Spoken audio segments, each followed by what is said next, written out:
Hello, everyone, and welcome back to Pain Exchange, a monthly podcast from the International Association for the Study of Pain, highlighting global innovations in pain research and amplifying the voices of our diverse membership. Coming up this October, IASP's 2026 World Congress on Pain will bring together more than 5,000 scientists, clinicians, and healthcare providers in the vibrant, bustling city of Bangkok, Thailand. This event, held every 2 years by the organization, offers an unparalleled chance to connect with leaders across pain disciplines, discover innovations from more than 100 international exhibitors, and enjoy Bangkok's vibrant culture and hospitality. For each World Congress on Pain, there is a special committee tasked with planning, directing, and supervising the scientific program, developing the overall Congress schedule, reviewing the proposed technical workshops and plenary sessions, and even suggesting ways to increase the event's appeal to particular groups, such as trainees, primary care physicians, or potential delegates from the developing world.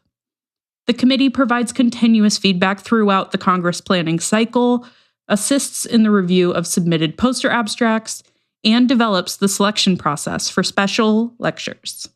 To help me understand how one small group of people can accomplish this gargantuan task, I have the pleasure of speaking with Dr. Kirsty Bannister, Associate Professor of Sensory Neurophysiology at Imperial College London and Chair of the Scientific Program Committee for the 2026 World Congress on Pain. Thank you for talking with me today, Kirsty. Hi, thanks for asking me to join you for the podcast. Of course. So how did you get involved in the Scientific Program Committee? Yeah, good question. So I had won the IASP's Patrick D. Wall Investigator Award, and a legacy of this award is being invited to join the Scientific Program Committee. So in 2022, I joined the SPC that Ian Gilron was chairing. And then in 2024, I carried over to the SPC for that year's World Congress on Pain, the one that Michelle Roche was chairing. So it was about early 2024 that the current president of IASP, Andrew Rice, approached me to talk about the SPC chair role as to whether I'd be interested on taking this on for the 2026 World Congress on Pain. It was obviously a huge honour to be asked. And so after I asked a fair few questions, I said yes. And pretty much when the 2024 World Congress on Pain wrapped up, we began really working at pace. This was behind the scenes. So myself, along with key figures in the IASP office, were busy aligning the new Scientific Programme Committee in terms of who would join and who would rotate off, while also planning the timeline leading up to the 2026 World Congress on Pain, including those Scientific Programme Committee associated meetings. So since we began the process in the autumn of 2024, we haven't stopped. There's so much to arrange, consider, and deliver. And luckily, there's this amazing team consisting of those both on the Scientific Programme Committee, but also those in the IASP office who've been working together to ensure that the best programme possible will be delivered at the 2026 Congress. So what goes into planning these special lectures, like the award winners, the plenaries, stuff like that? Yeah, sure. So for the plenary lectures, it's the council members, the special interest group leaders, past winners and members of the Scientific Programme Committee who are invited to nominate individuals to give a plenary lecture.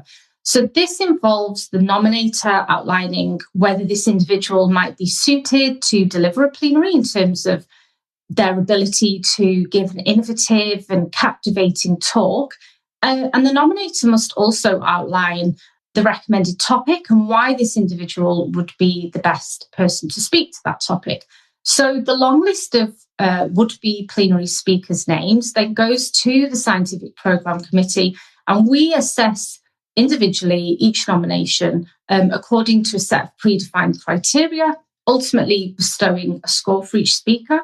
And then this scored list is discussed in a very long SPC meeting where we really use the scores as a guide while paying attention to the balance of men and women, geography, as well as topic content, so that we have a diverse spread of gender, geography, and topic for our final plenary slate.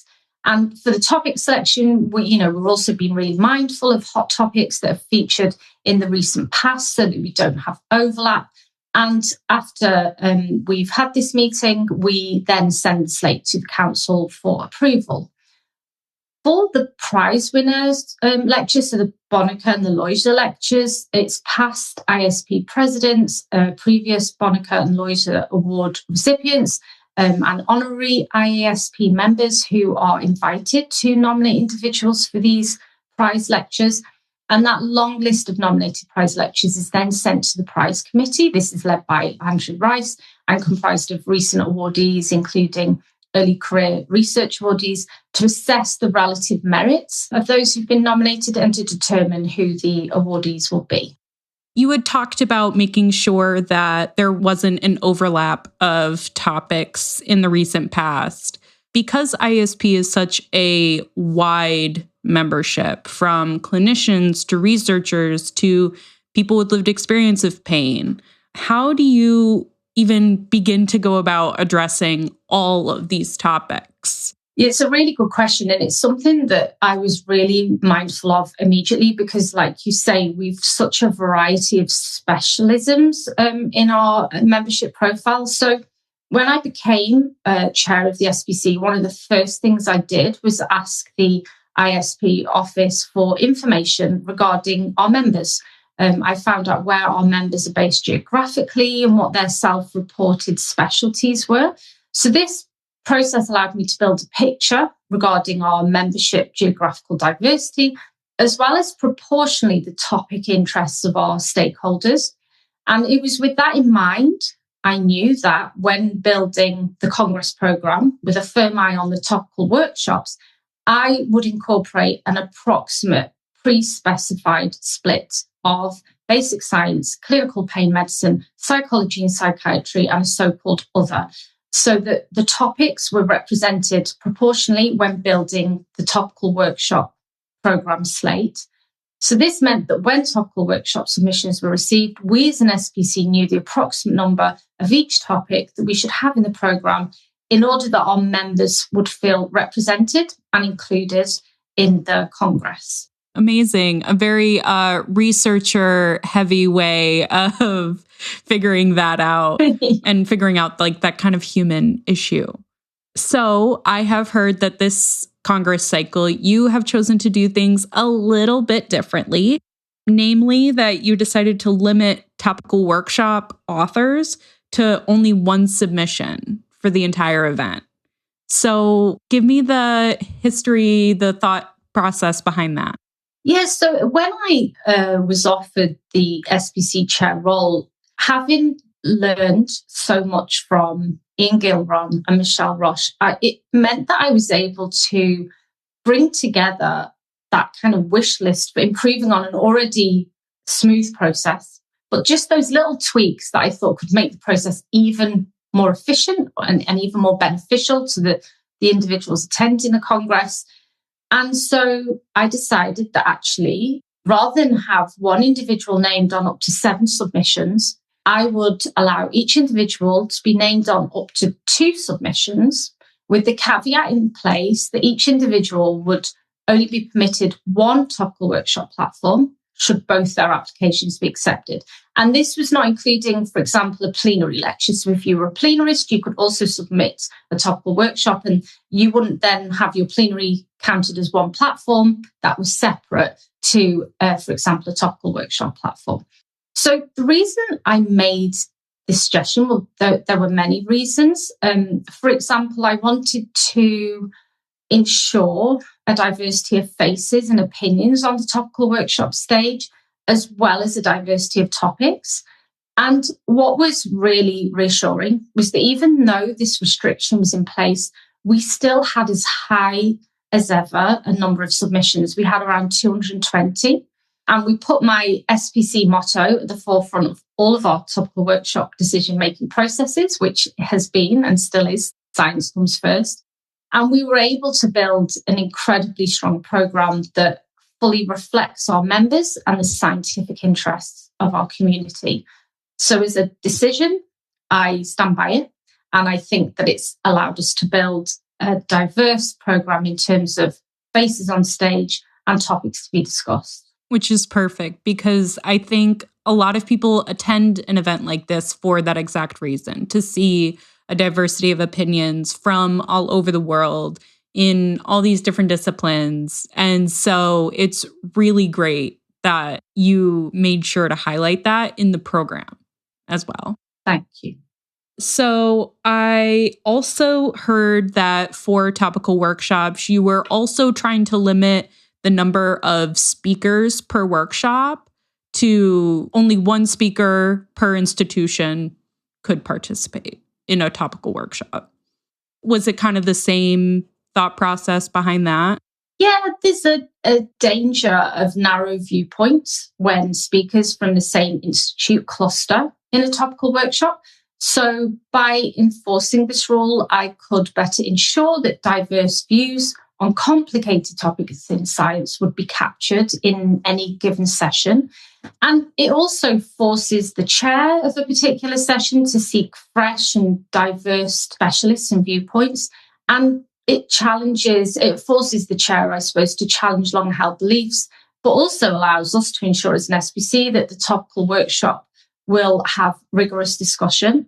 It's because of this that I think the audience can expect a balanced and fresh set of opinions for any given topical workshop, which will hopefully lead to a much better or deeper or more interesting discussion on those topics that will be presented. I just kind of thought of this question. But so since we're in a lower middle income setting for Congress, did you have any ideas of how to highlight that in the scientific program? Is there anything we can kind of look forward to there? So we certainly wanted to make sure that voices that might not normally be represented would be on stage. This was true, and it was reflected, for example, in the makeup of the scientific program committee, but also with the topical workshops, although we certainly weren't putting topical workshops from lower to middle income countries above the others, because we were literally going on scientific merit every time. That was the sole focus of us choosing that final topical workshop slate. Because of this limited number of submissions per applicant, we did find a vastly more diverse individual submitting the workshop and the topic on show. And it's also true for our plenary slate that we have voices from multiple different types of communities, lower income, middle income, high income, which means that we hopefully have captured that diversity of our members for the stage, both for the topical workshops and for the plenaries. So you're also involved in the timing of the actual schedule? Yes, that's a particularly difficult process only because we're really mindful of all the feedback we've had over the multiple congresses. And as I say, having been on the 2022 and 2024 SPC, I've learned a lot from Ian and Michelle in terms of what our members have enjoyed and what they've not enjoyed about the timetabling. So it's with a very keen eye that we assemble that. We have fewer parallel sessions for the topical workshops this year, which is bad in the sense that we had to reject a number of really high caliber topical workshops that were scored very high and had incredible scientific content.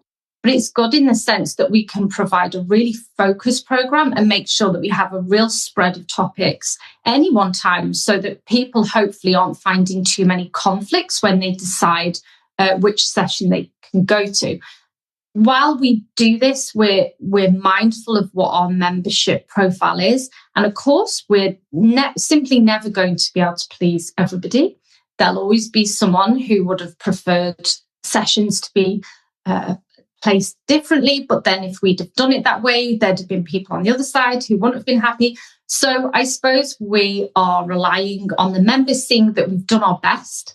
And that, the scientific program committee, we are a group of volunteers. We work so long and hard on the program. We don't get paid for it, but we're doing it for the love of a Congress that we really believe in, that brings together the best science and the best people. And so feedback is obviously super welcome. And hopefully anyone who would have liked different tweaks to the program content in terms of when it's delivered will realize that we're just humans trying to do our best across multiple time zones. So, we've had colleagues in Australia joining calls at 5 a.m. and 6 a.m. Or even 10 p.m., 11 p.m. at night. We're all doing it for this greater good, which is to deliver the best program we really believe we can. And we can't wait to live on that energy when everyone comes together for the Congress. Yeah, I've been to a few different conferences. I've been to big neuroscience conferences, big anesthesiology conferences, and pain is always kind of peripheral at those events. And so it's always so fun to see everybody come to the World Congress on Pain and be able to just geek out on pain specifically, because people really do. Like, I hear people talking in the hallway about their research and they're just like, they light up because this is their specialty. And it's so fun to see the energy at the event. Yeah, the energy at the World Congress on Pain is, I think, incomparable to those other conferences for that very reason that you have, there's approximately 5,000 delegates who are all so keenly interested in pain, and you get to immerse yourself in it for, the pre-Congress day and the 4 days of Congress. You live, breathe, sleep it. It's what you're talking to your colleagues about. And it's a fantastic networking opportunity for that reason as well, because everyone is so excited and invigorated by the science on display, because it all links back to our common interest in pain. So I think for that reason, it is the favourite conference of so many people, because we get to, like you say, completely geek out on our favourite thing, and we can do it unapologetically, and we can talk about it at lunch and at dinner and over drinks, and no one raises an eyebrow because everyone's there to do the same. Exactly. It's that common interest that kind of unites you all together. And the pain community is one of the closest scientific communities I've been privileged to be a part of. I've been in developmental neuroscience. I've been in behavioral science, and the pain people all have nothing but good things to say about each other, and they all know each other. Yeah, I mean, you can't walk around the Congress without bumping into several people, and then there's a great social vibe associated with it as well. And because it is for this finite period, of the 4 days of the Congress proper with the pre-Congress day before, you can keep going, right? You can live on that adrenaline, and then you get home and you sleep for 48 hours and then you're ready to go again. And I think that energy is because of that enthusiasm for our topic of pain and our love of the field and the research and the people in it.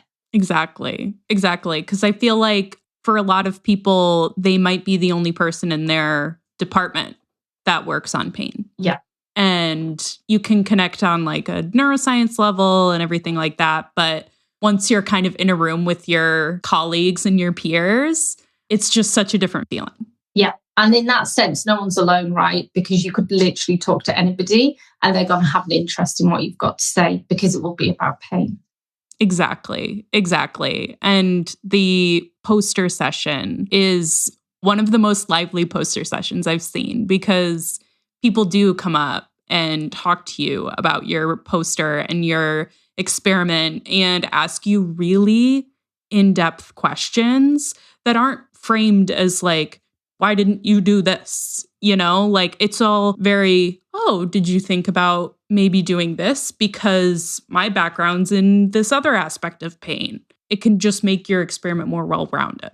Absolutely. The feedback you can get whilst presenting a poster is incredible. And how lucky, right, that you've got your experts in the field and you see this famous professor whose papers you've read your whole career as a pain researcher walk past, and you're completely starry-eyed because you can't believe there's this individual whose research you adore, and I've got many such heroes, female and male. And when I see them or when I met them for the first time, it's a real moment.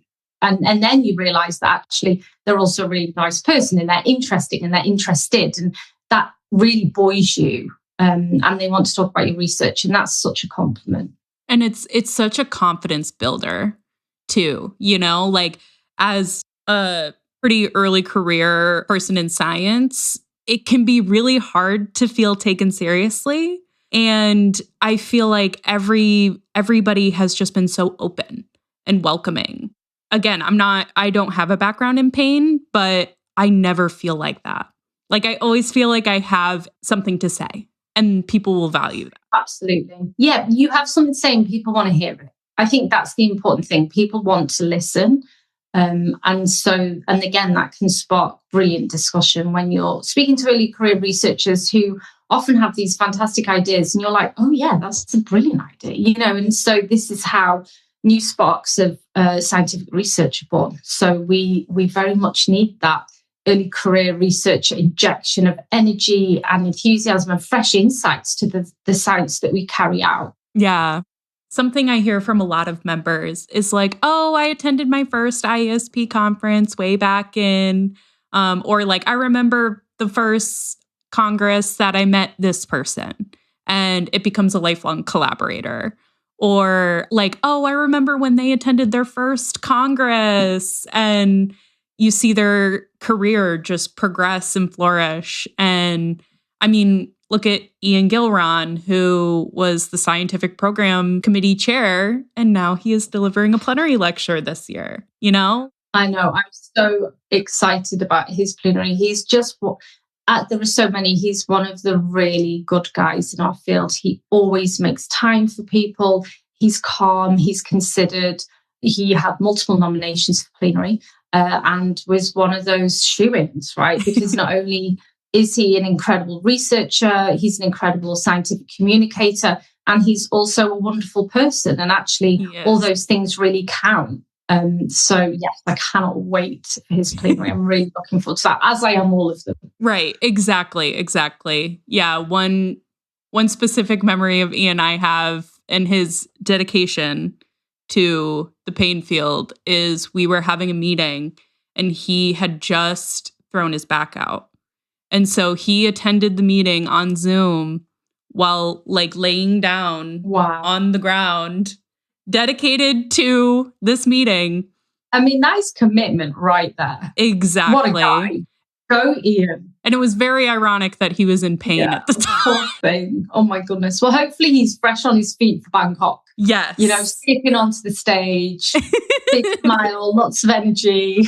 Yes, I will be very happy to see him like that. Yeah. It'll be very exciting to hear from Rolf Barron as well, another titan in neuropathic pain, especially when it's the global year for neuropathic pain this year. Absolutely. Yeah. And when we speak about being an early career researcher, the first topical workshop that I submitted as a chair when I was a really early career researcher, I had approached Rolf Barron and Troels Jensen to ask trepidatiously, would they have any interest in being in a workshop that unknown me would chair? And they were both so kind, and they both wrote back and said yes. And so Rolf is someone, this is going back like maybe 15 years, 14 years.